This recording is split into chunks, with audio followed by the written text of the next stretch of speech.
So now we're talking about renting versus buying, and a lot of people think that renting is one of the best options, and it is a good option when you're starting out.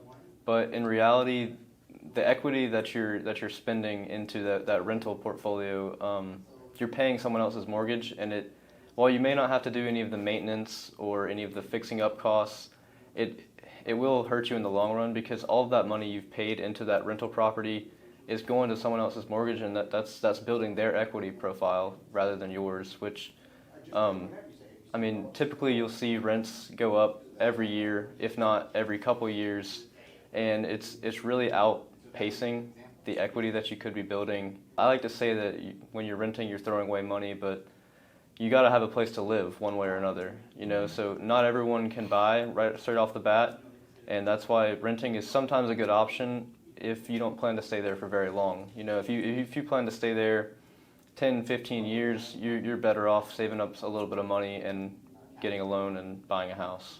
Benefits of buying, like Trey said, you're going to get that equity.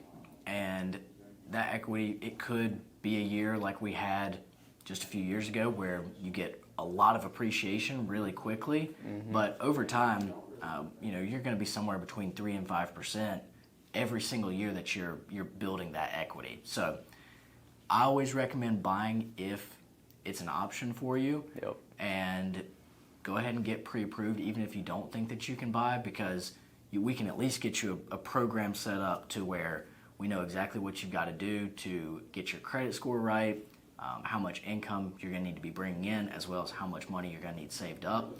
Because a lot of things that people don't talk about is houses are expensive. Yep. You need to have money set aside for maintenance. You might have a roof that starts leaking. You might have a hot water heater that goes out. And I mention those two because that happened to me in the first year of owning my house. Yep. Both of those happened. So just make sure that you are financially stable as far as having that money in reserves before you go to buy a house. Because although buying is better financially in the long run, you're going to have a higher net worth by doing that.